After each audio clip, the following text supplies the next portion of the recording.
Hey, this is Jen, Peak Bodywork again. So I've showed you guys how to do the bone saw on the calf complex that's inspired by the mobility WOD Kelly Starrett. So this is a little modification on that I found to be super effective in my mobility class. So what we've been doing is using a pool noodle cut in half with what in this case is a steel pipe shoved inside of the hole, the recess there. You can also use 3/4 inch PVC pipe, seems to work really good, maybe a little lighter weight. Anyhow, create some rigidity but still a little bit of cushiness so you're not totally smashing your calves.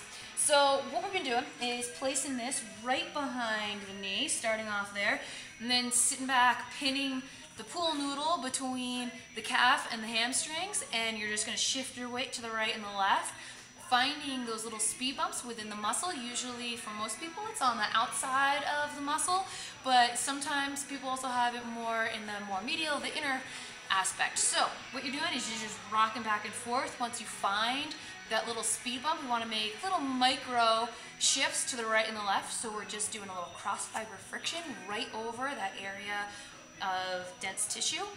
So this is a really, really effective way to get in here. I find that it's not quite as an awkward positioning as maybe the bone saw is to spend out some quality time. You need to spend a good 5 minutes working on this area.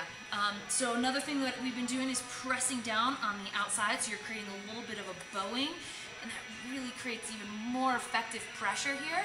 And you can just sit rocking back and forth. Pretty darn easy to do this watching TV, hanging out after a session, in the gym, whatever, and just working all the way down.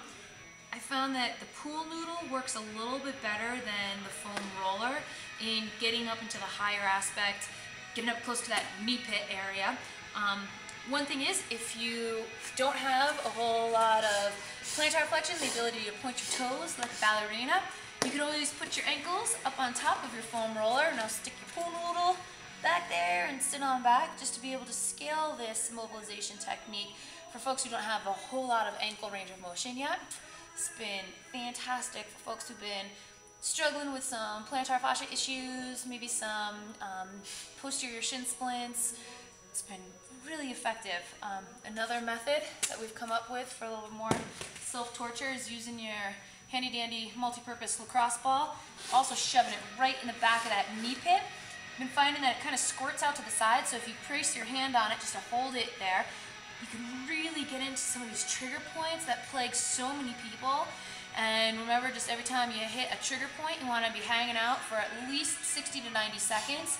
Another really good method is to tighten that muscle, hold that contraction for 5 seconds. So here I'm just contracting by pulling my toe into a pointed position. Hanging out here 5 seconds, I'm going to relax. Pull my toes down towards my shin now. Fantastic for opening up this area of muscle that gets so tied down. All right, good luck, have fun with it, and remember, if you're getting any pins, needles, back off, you might be squishing a nerve. All right, take care.